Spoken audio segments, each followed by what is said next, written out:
আল্লাহ রাসূল আল্লাহর হাবিব এটাই বুঝিয়েছেন, ও দুনিয়ার মানুষেরা তোমরা বাপ মায়ের সাথে সঠিক ব্যবহার করবে, বাপ মায়ের সাথে ভালো ব্যবহার করবে, বাপ মায়ের সাথে উত্তম আচরণ করবে, বাপ মাকে ভালো করে সেবা যত্ন করবে। আমি দয়ার নবী জানিয়ে দিলাম ওই বাপ মা তোমার জন্য জান্নাত হয়ে যাবে। একবার জোরে বলুন সুবহানাল্লাহ। আবার আমি যদি ওই বাপ মাকে কষ্ট দিই, ওই বাপ মায়ের সাথে যদি আমি খারাপ আচরণ করা শুরু করে দিই, ও যুবকেরা, ও জওয়ানেরা, মুরব্বিয়ানেরাও একটু গভীর মনোযোগ দিয়ে শুনে রেখে দিন বাবা।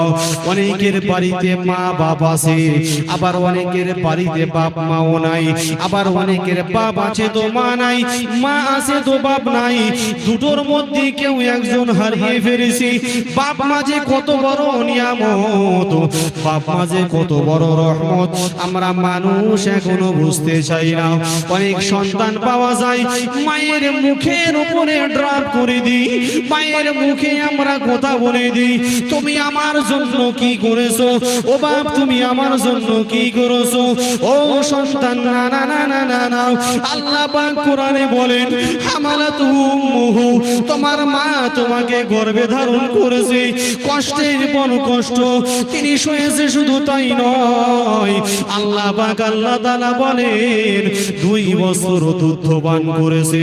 তাই আল্লাহর রাসূল আল্লাহর হাবিব বলেন, ও দুনিয়ার মানুষেরা তোমরা যদি তোমাদের পিতা মাতার তোমার গায়ের চামড়া কেটে কেটে কেটে কেটে যদি এক জোড়া বরস বানিয়ে দাও, আমি রাসূলুল্লাহ জানিয়ে দিলাম, আমি মায়ার নবী জানিয়ে দিলাম, তোমার মায়ের এক ফোঁটার দুধ তুমি কখনো শোধ করতে পারবে না। কিন্তু সন্তান মুখের উপরে বলে মা তুমি কি করেছো, বলে কি বলে না, বুঝতে কি অসুবিধা হচ্ছে? জোরে বলুন। অনেক ছেলে পাওয়া যাবে, তুমি জন্ম দিয়ে আমার কি করেছো, না করতে পেরেছো কোনো বাড়ি, না পড়তে পেরেছো কোনো গাড়ি। মা বাপকে আমরা অপমান অপদস্থ করি, করি কি করি না? আমার ভাইজানেরা, আল্লাহ রাসূল আল্লাহর হাবিব বলেন, ও দুনিয়ার মানুষেরা মায়ের ঋণ শোধ করা তো দূরের কথা, আমি রাসূলুল্লাহ জানিয়ে দিলাম, তোমরা গায়ের চামড়া যদি কেটে কেটে কেটে কেটে ওই মায়ের যদি এক জোড়া বরস বানিয়ে দাও, আমি রাসূলুল্লাহ জানিয়ে দিলাম, তারপরেও মায়ের এক ফোঁটা দুধের ঋণ শোধ করা যাবে না। জোরে বলুন, এক ফোঁটা দুধের ঋণ শোধ করতে পারবে না। আমার ভাইজানেরা, এবার বিবিকে হাত দিয়ে প্রশ্ন করুন, কত কুইন্টাল দুধ পান করেছি, কত লিটার দুধ পান করেছি। আল্লাহ রাসূলের কথা মোতাবেক, আল্লাহ রাসূলের বাণী মোতাবেক যদি এক ফোঁটা দুধের ঋণ শোধ করতে না পারি, তাহলে কত লিটার, কত মন, কত কুইন্টাল দুধ পান করেছি রে ভাই। তাহলে মায়ের দুধের ঋণ কেমন করে শোধ করব, ঠিক না বেঠিক? কখনো শোধ করা যাবে না। সেই মা, যে মা নিজে না খাইয়ে সন্তানকে খাইয়েছিল, যে মা কষ্টের পর কষ্ট সহ্য করে পেটের মধ্যে যখন ছিলাম সংসারে যাবতীয় সমস্ত কাজ করেছে, কিন্তু মা যখন একটা সময় খেতে যাবে, আমি আপনি মায়ের পেটে এমন একটা লাথি মেরেছিলাম বাপ, মা চোখের পানি ফেলতে ফেলতে পেটে হাত দিয়ে ঘরের মধ্যে গিয়ে খাটে পালঙে শুয়ে চোখের পানি ঝরিয়েছে। কথা ঠিক না বেটি? আমার ভাইজানেরা, হাদিস পাকের মধ্যে পাওয়া যায় দুনিয়ার জমিনেতে যখন কোন গর্ভধারিণী মা একটা সন্তান প্রসব বেদনা, ও ভাইজানেরা আপনারও ছেলে মেয়ে আছে, ছেলে মেয়ে আছে, বলেন তো আমার মেয়েটাকে নিয়ে কোলে করে কত আদর করি, কত মহাব্বত করি, কত ভালোবাসি। আপনি কি একদিনও চিন্তা করেননি আপনার মা বাপকে আপনি ভাবতেন না আমি যেমন আমার ছেলেকে মহাব্বত করি, তাহলে আমার বাপ আমার মা আমাকে তেমনি মহাব্বত করেছিল? ও ভাইজানেরা, যখন মা যখন চলে যায়, যখন ওই রুমেতে যায়, ওই ডেলিভারি রুমেতে চলে যায়। ও ভাইজানেরা, স্বামীকে ডেকে বলে, স্বামী গো, আমার সংসার দাম্পত্য জীবনে যদি কোনো রকমের ভুল বেয়াদবি করে থাকি, স্বামী তুমি আমার ক্ষমা করে দেবে। ও ভাইজানেরা, এই কথা বলে মা জননী যখন লেবার রুমেতে চলে যায়, একটা সন্তান যখন দুনিয়ার জমিনেতে ভূমিষ্ঠ হয়, কিতাবের মধ্যে পাওয়া যায় বুকের পাঁজরের হাড় যদি 36টা একসাথে ভেঙে যাওয়ার পরে যে যন্ত্রণা হয়, তার চাইতে বেশি একটা মায়ের যন্ত্রণা হয়। ও যুবক, আপনাদেরকে হাত জোর করে বলে যাব, মা বাপকে কষ্ট দেবেন না, মা বাপের মনে ব্যথা দিও না, মা বাপের মনে কষ্ট দিও না। কেন আমার আল্লাহ স্বয়ং বলে যে মা বাপ সন্তানের প্রতি খুশি, আমি আল্লাহ স্বয়ং সেই সন্তানের প্রতি খুশি। আসমান জমিন আর চন্দ্র তারা সবই তো নবীর প্রেমে পাগল পারা। আসমান জমিন আর চন্দ্র তারা সবই তো নবীর প্রেমে পাগল পারা। হবে না কেন তিনি প্রভুর দিবানা, আমার নবীর তুলনা হয় না, হয় না, হয় না, না, আমার নবীর তুলনা হয় না, হয় না, হয় না। আসমান জমিন আর চন্দ্র তারা সবই তো নবীর প্রেমে পাগল পারা। আসমান জমিন আর চন্দ্র তারা সবই তো নবীর প্রেমে পাগল পারা। হবে না কেন তিনি প্রভুর দিবানা, আমার নবীর তুলনা হয় না, হয় না, হয় না, না, আমার নবীর তুলনা হয় না, হয় না, হয় না। কতটা ফুলের নবী গেঁথেছি মালা, পরাবো বলে তোমায় মন তারা গাঙ্গা। কতটা ফুলের নবী গেঁথেছি মালা, পরাবো বলে তোমায় মন তারা গাঙ্গা। স্বপনে শয়নে চাই তোমার দিদা গাঙ্গার, স্বপনে শয়নে চাই তোমার দিদা গাঙ্গার। তুমি তো খালিল নাও হাবিবে খোদা, আমার নবীর তুলনা হয় না, হয় না, হয় না, না, আমার নবীর তুলনা হয় না, হয় না, হয় না। আসমান জমিন আর চন্দ্র তারা সবই তো নবীর প্রেমে পাগল পারা। আসমান জমিন আর চন্দ্র তারা সবই তো নবীর প্রেমে পাগল পারা। হবে না কেন তিনি প্রভুর দিবানা, আমার নবীর তুলনা হয় না, হয় না, হয় না, না, আমার নবীর তুলনা হয় না, হয় না, হয় না। নবীজি আমার দেখো হেঁটে হেঁটে জাগায়, কাগর পাথর থেকে সালাম জানাই। নবীজি আমার দেখো হেঁটে হেঁটে জাগায়, কাগর পাথর থেকে সালাম জানাই। তিনি তো মোদের নবী সাল্লাল্লাহু আলাইহি, আমার নবীর তুলনা হয় না, হয় না, হয় না, না, আমার নবীর তুলনা হয় না, হয় না, হয় না। আমাদের সুন্দর একটা দালান বাড়ি তৈরি করেছি, ওই বাড়িতে লেখা আছে সুন্দর করে পিতা মাতার দোয়া বা পিতা মাতার আশীর্বাদ আছে কি নেই? কথা বলছেন না, কথা বলুন। আছে। কিন্তু দেখা যায় দুনিয়ার ক্ষেত্রে যে পিতা মাতার আশীর্বাদ বা পিতা মাতার দোয়া, আমি এর বাংলা মানে বার করেছি যে ওই দালান বাড়ি আমরা সবাই থাকবো বুড়ো আর বুড়ি বাপ। এটা বাস্তব কিন্তু হচ্ছে বাপ, এটা বাস্তব, সবার কথা বলছি না। আমার ভাইজানেরা একটু গভীর মনোযোগ দিয়ে শুনে রেখে দিন বাবা। আল্লাহর নবী, আল্লাহর হাবিব, দিন দুনিয়ার বাদশাহ হাবিবুল্লাহ জনাবে মুহাম্মদ রাসূলুল্লাহ সাল্লাল্লাহু তাআলা আলাইহি ওয়াসাল্লাম বলেন, ও দুনিয়ার মানুষেরা তোমরা শুনে রেখে দাও, জেনে রেখে দাও, আমি দয়ার নবী, আমি মায়ার নবী জানিয়ে দিলাম, তোমরা যেমন তোমাদের পিতামাতার সাথে ব্যবহার করবে, তোমরা যেমন তোমাদের পিতামাতার সাথে আচরণ করবে, আমি দয়ার নবী জানিয়ে দিলাম,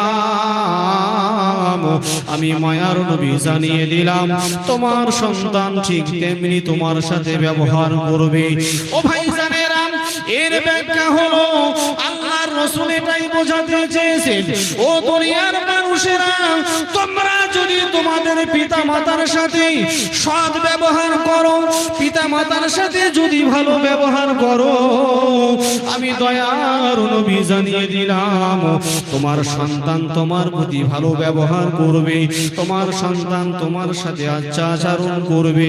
আবার আমি যদি আমার পিতা মাতার সাথে আমি যদি খারাপ আচরণ করি, আল্লাহ রাসূল জানিয়েছেন হাদিস কখনো মিথ্যা হবে না বাপ। আমার সন্তান, আমার ছেলে মেয়ে আমার সাথে ঠিক তেমনই ব্যবহার করবে। তাই আল্লাহ পাক, আল্লাহ তাআলা বলেন, ওয়া'বুদুল্লাহা ওয়া লা তুশরিকু বিহি শাইআন ওয়া বিল ওয়ালিদাইনি ইহসানা। আল্লাহ পাক বললেন, ওয়া'বুদুল্লাহা, তোমরা আমার ইবাদত করো এবং আমার সাথে কাউকে শরীক করো না। ওয়া বিল ওয়ালিদাইনি ইহসানা, তোমাদের পিতামাতার সাথে। আমার ভাইজানেরা, তাই বাগমারির দিকে চিন্তা করে দেখবেন, মনে মনে করবেন হঠাৎ বাগমারি কোথা থেকে এলো। এই জন্য রে কথাটা বললাম, জামানার মুজাদ্দিদ সুফি মুফতি আজান গাজী রাহমাতুল্লাহ আলাইহি, ও ভাইজানেরা, তার দরবারে চলে যাবেন। মওজুদা গাদ্দি নাশিন হুজুর কেবলা মাদ্দাজিহুল আলিয়া যতই তিনি বয়ান করুক না কেন, যতই তিনি বর্ণনা করুক না কেন, চাই নামাজের কথা বলে, চাই যাকাতের কথা বলে, চাই রোজার কথা বলে, হাদিস কোরআন যাই তিনি বর্ণনা করেন না কেন, ও ভাইজানেরা, প্রতি সপ্তাহে প্রতিনিয়ত তিনি পিতা মাতার খেদমতের কথা তিনি তার মুরিদদের সামনে তিনি বর্ণনা করেন। কেন করেন? কি কারণে করেন? যাতে করে মানুষগুলো এই কোরআনের আওয়াজটা তাদের কানে পৌঁছায় এবং তারা যেন সেটা মেনে নেয়। এবার অনেক মানুষ মনে মনে করবে, আরে ভাই কোরআন আছে তো, হাদিস আছে তো, বাগমারি যাওয়ার কি দরকার আছে, পীরদের কাছে যাওয়ার কি দরকার আছে? আপনি এটাও প্রশ্ন করবেন মনে মনে যে আপনি মা বাবার বয়ান করতে করতে ওই দিকে যাচ্ছেন কেন? প্রশ্ন থাকতে পারে মনে, আপনি কেন তার কথা বলবো না, কি কারণে বলবো না? হ্যাঁ, তিনি যদি আমাদেরকে শিরকের দিকে ধাবিত করতেন, তিনি যদি আমাদেরকে গুমরাহের পথের দিকে ধাবিত করতেন, আমরা বাধা দিতাম, প্রতিবাদ করতাম। মাশাআল্লাহ, তিনি সর্বসময় মানুষদেরকে ভালো পথটাই তিনি বেছে নেওয়ার কথা বলে এবং সর্বসময় তিনি সত্যর পথটা তিনি ধরাবার চেষ্টা করেন। জোরে বলি সুবহানাল্লাহ। আমার ভাইজানেরা, তাহলে যে কথা বোঝাতে চাইছিলাম, আল্লাহর হুকুম হলো, ও দুনিয়ার মানুষেরা, তোমরা দুনিয়াতে কি করো, আমি আল্লাহ আমার ইবাদত বান্দাগি করো এবং আমার সাথে কারো শরীক করো না, এবং ওয়াবিল ওয়ালিদাইনি ইহসানা, তোমরা তোমাদের পিতা মাতার সাথে সৎ ব্যবহার করো। একবার জোরে বলুন। আমরা করে তো ইনশাআল্লাহ। আর কথা বলছেন না কেন? কিন্তু দুনিয়ার দিকে তাকিয়ে দেখুন, মা যদি একটা কথা বলে মায়ের মুখের উপরে 10টা কথা বলে দিই, বাপ যদি একটা কথা বলে বাপের মুখের উপরে 10টা কথা শুনে দিই। আমরা হজম করতে পারি না কেন? ওই যে সুন্দরী বিবি একটা নিয়ে এসেছি, এর নাম দিয়েছি আমি বালিশ মন্ত্রী। এই বালিশ মন্ত্রী কি করে জানেন? রাত্রে শুয়ে শুয়ে বলে, জানো তোমার মা ওই করে, তোমার বাপ ওই করে। এই যে ছেলের কানে প্রতিদিন যখন অক্সিজেন দেবে না, ওই একদিন ঠিক ভুলে যাবে বাপ মায়ের কথা। কথা ঠিক না বেঠিক?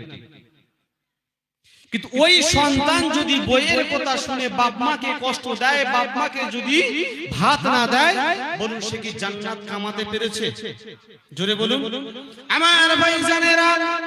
তাই আল্লাহ রাসূল আল্লাহর হাবিব বলেন, ও দুনিয়ার মানুষেরা, তোমরা শুনে রেখে দাও, জেনে রেখে দাও, আমি দয়ার নবী মায়ার নবী জানিয়ে দিলাম, আল জান্নাতু তাহতা আকদাবিল উম্মাহাত, তোমাদের পিতা মাতার কদমেতে তোমার জান্নাত।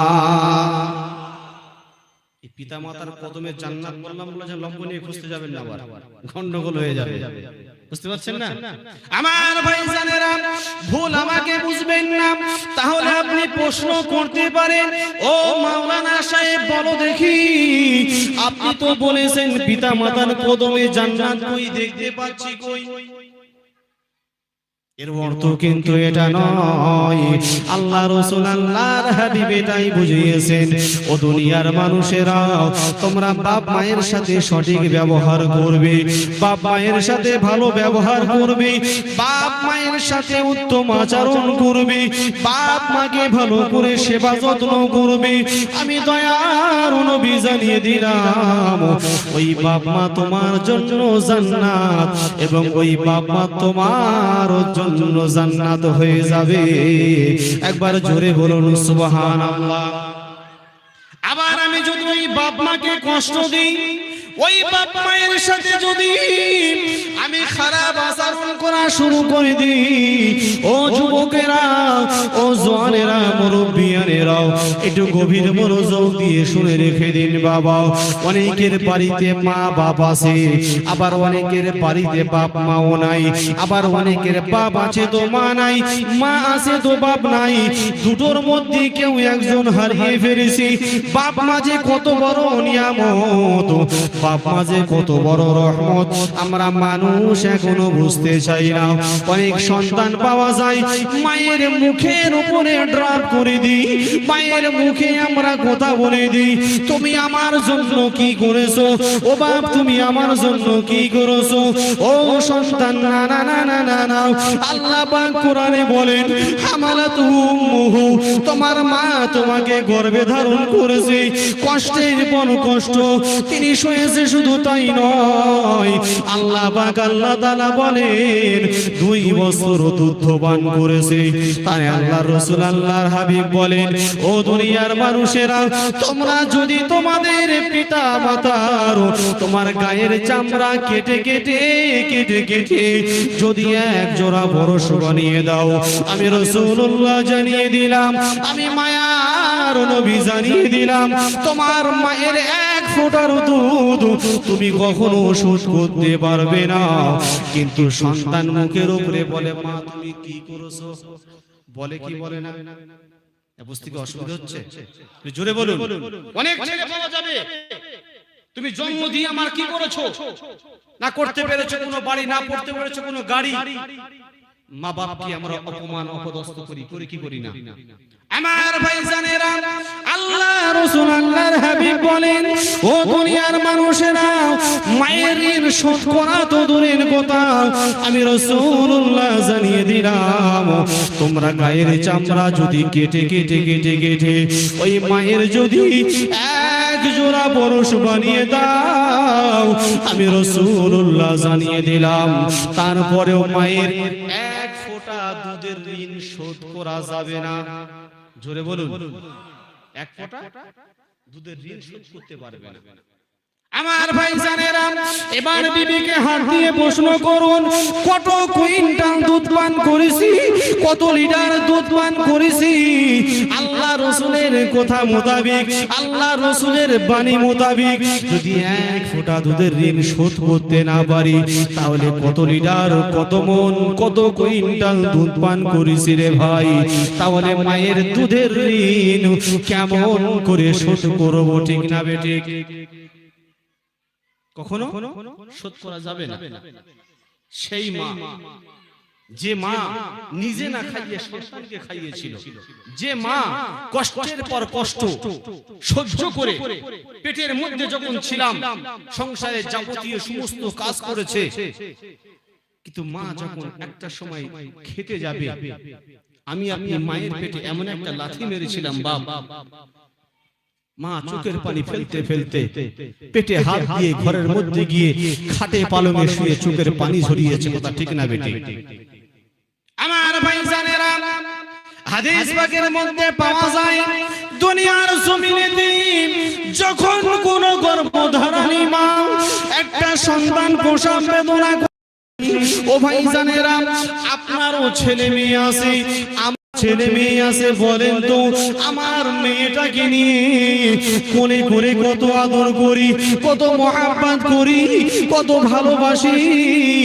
আপনি কি একদিনও চিন্তা করেননি আপনার মা বাবাকে আপনি ভাবতেন না আমি যেমন আমার ছেলেকে মহাব্বত করি, তাহলে আমার বাপ আমার মা আমাকে তেমনি মহাব্বত করেছিল? ও ভাইজানেরা, যখন মা যখন চলে যায়, যখন ওই রুমেতে যাই, ওই ডেলিভারি রুমেতে চলে যায়, ও ভাইজানেরা, স্বামীকে ডেকে বলে, স্বামী গো, আমার সংসার দাম্পত্য জীবনে যদি কোনো রকমের ভুল বেয়াদবি করে থাকি, স্বামী তুমি আমার ক্ষমা করে দেবে। ও ভাইজানেরা, এই কথা বলে মা জননী যখন লেবার রুমেতে চলে যায়, একটা সন্তান যখন দুনিয়ার জমিনেতে ভূমিষ্ঠ হয়, কিতাবের মধ্যে পাওয়া যায় বুকের পাঁজরের হাড় যদি 36টা একসাথে ভেঙে যাওয়ার পরে যে যন্ত্রণা হয়, তার চাইতে বেশি একটা মায়ের যন্ত্রণা হয়। ও যুবক, আপনাদেরকে হাত জোর করে বলে যাব, মা বাপকে কষ্ট দেবেন না, মা বাপের মনে ব্যথা দিও না, মা বাপের মনে কষ্ট দিও না। কেন আমার আল্লাহ স্বয়ং বলে যে মা বাপ সন্তানের প্রতি খুশি, আমি আল্লাহ স্বয়ং সেই সন্তানের প্রতি খুশি। আল্লাহ বলেন কি, যে মা বাপ স্বয়ং সন্তানের প্রতি খুশি, আমি আল্লাহ স্বয়ং সেই সন্তানের প্রতি খুশি। জোরে বলুন সুবহানাল্লাহ। এবং যে মা বাপ যে সন্তানের প্রতি নারাজ, আমি আল্লাহ কত নারাজ। জোরে বলুন নাউজুবিল্লাহ। তাহলে আমরা মা বাপের দোয়া নেব না মা বাপের প্রতি সন্তুষ্ট হবে, আমরা বিবেচনা করব। কেন? মা হলো আমার জন্য জান্নাত, কথা ঠিক না বেটি? এই মা বাপ যে কত বড় নিয়ামত আপনি কখনো কল্পনা করতে পারবেন? আমি এক এক করে বলে শেষ করতে পারবো না। মা বাপ যে কত বড় নিয়ামত, যে বাপটা সারাটা জীবন সন্তানের মুখের দিকে তাকিয়ে ভালো একটা জামা পরতে পারেনি, যে বাপটা সন্তানের মুখের দিকে তাকিয়ে সুন্দর দেখে একটা জুতো পরতে পারেনি, একটা চপ্পলে একটা জুতোই 20 বছর পার করেছে, 10 বছর পার করেছে, না আমি যদি ভালো পড়ি আমার ছেলে পড়তে পারবে না, কথা ঠিক না বেটি? সেই বাপের মনে যদি আমি কষ্ট দিই, বাপ মা মনে ব্যথা পাবে কিনা? কথা বলুন। ভাই, আল্লাহ রাসূল সাল্লাল্লাহু তাআলা আলাইহি ওয়াসাল্লাম তাই বলেছেন, হুমা জান্নাতুকা হুমা নারুকা, তোমাদের পিতামাতা তোমার জন্য জান্নাত, তোমার পিতামাতা তোমার জন্য জাহান্নাম। তাহলে আমাদেরকে এখান থেকে ডিসাইড করতে হবে, সিদ্ধান্ত নিতে হবে যে আমরা বাপ মায়ের দোয়া নেব না বাপ মায়ের বদদোয়া নেব। বন্দুকের গুলি মিস হবে, রাইফেলের গুলি মিস হবে, কিন্তু বাপ মা যদি কোনো সন্তানের জন্য দোয়া করে, আল্লাহ সুবহানাহু ওয়া তাআলার কাছে কোনো পর্দা লাগে না, ডাইরেক্টলি আমার আল্লাহ কবুল করে নেয়। জোরে বলুন সুবহানাল্লাহ। কেন? বাপ মা যদি কোনো সন্তানের জন্য দোয়া করে, আল্লাহ আমার এই ছেলেটাকে আপনি নামাজি বানিয়ে দেন, আমার এই ছেলেটাকে আপনি ভালো রাখুন, আল্লাহ রাসূল বলছেন ওই দোয়াটা আল্লাহর কাছে কোনো পর্দা লাগে না, সরাসরি আমার আল্লাহ কবুল করে নেন। আবার আল্লাহ রাসূল এটাও বলছেন যদি কোনো বাপ মা বদদোয়া করে সেটাও আমার আল্লাহ কবুল করে নেয়। তবে যদি কোনো বাপ মা ছেলের উপরে অত্যাচার করে, কি রকম? ধরেন দুটো ছেলে আছে, এটা হুজুর কেবলা বারে বারে বয়ান করতেন, বারে বারে তিনি মানুষজনকে বোঝাবার চেষ্টা করেছেন যে ধরেন কোনো বাপ মা একটা ছেলেকে সমস্ত সম্পদ লিখে দিল আর একটা ছেলেকে পুরো সম্পদ থেকে বঞ্চিত করে দিল, ওই বাপ মার অবস্থা কি হবে? আপনি প্রশ্ন করবেন মনে মনে যে আপনি বলছেন যে বাপ মা দোয়া কবুল বদদোয়া কবুল, তাহলে আমার একটা ভাইয়ের নামে সব সম্পদ লিখে দিল আর একটা ভাইকে পুরো ফকির করে দিল, তো সে ছেলে তো স্বাভাবিক নারাজ হবে, কথা ঠিক না বেটি? আমি তারপরেও বলবো যদি কোনো মা বাপ এমন কাজ করে থাকেন আপনি অন্যায় করছেন, ওই ছেলের প্রতি জুলুম করছেন, কখনো করবেন না। কেন? আল্লাহ আপনাকে মায়া মমতা দিয়ে বানিয়েছেন, আপনার অন্তরে যে মহাব্বত যে ভালোবাসা এটা দুনিয়ার কোনো মানুষ দেয়নি, স্বয়ং আল্লাহর তরফ থেকে এসেছেন। জোরে বলি সুবহানাল্লাহ। তাহলে আমি যে কথা বোঝাতে চাইছিলাম যে মা বাবার সেবা যত্ন করতে হবে। কেন করবেন? আল্লাহ রাসূল সাল্লাল্লাহু তাআলা আলাইহি ওয়াসাল্লাম বলেন যদি কোনো সন্তান কোনো পিতামাতার মুখের দিকে তাকিয়ে মুস্কে হেসে একটা বার যদি বলে আহারে এটা আমার আব্বা জানের মুখ, এটা আমার আম্মা জানের মুখ, আল্লাহর রাসূল বলছেন ওই সন্তানের নামায়ে আমলেতে একটা মকবুল হজের সওয়াব আমার আল্লাহ লিখে দেয়। জোরে বলুন সুবহানাল্লাহ। একটা হাজী সাহেব এখান থেকে 4 লক্ষ টাকা খরচা করে হজ করবে, ওই হাজী সাহেবটা গ্যারান্টি দিয়ে বলতে পারবে না যে হজ কবুল হয়েছে কিনা, কিন্তু আল্লাহ রাসূল বলছেন কোন সন্তান যদি এই কাজটা করতে পারে মকবুল হজ বলতে যে হজটা অটোমেটিক আমার আল্লাহ কবুল করে নেয়, ওই হজের সওয়াব এই সন্তানের আমলনামাতে দেওয়া হবে। জোরে বলুন সুবহানাল্লাহ। কিন্তু অনেক মানুষ আমরা আছি, অনেক সন্তান আমরা আছি, বইয়ের কথা শুনে বইয়ের অক্সিজেন খেয়ে আমরা কি করি? বাপ মায়ের মুখের দিকে তাকায় তাও ঘৃণাবোধ মনে করি।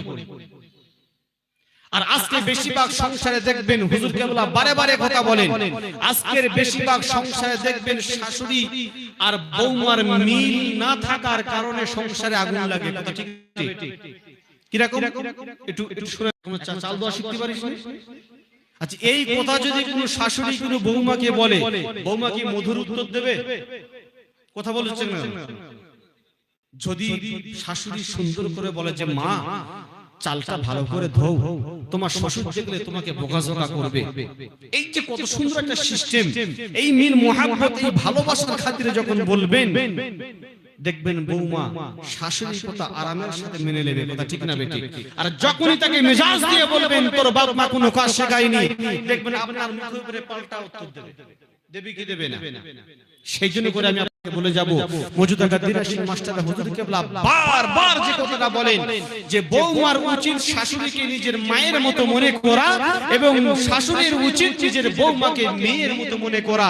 দেখবেন ওই সংসারে আল্লাহ। আমার ভাইজানেরাও আমি আপনাদেরকে যে কথা বোঝাতে চাইছিলাম, দুনিয়ার জমিনেতে এখনো পর্যন্ত যাদের মা বাপ বেঁচে আছে তাদের পায়ে হাত রেখে বলে যাব বাপ ও আমার যুবক ভাইরা, মায়ের মনে কষ্ট দিও না, মায়ের মনে ব্যথা দিও না।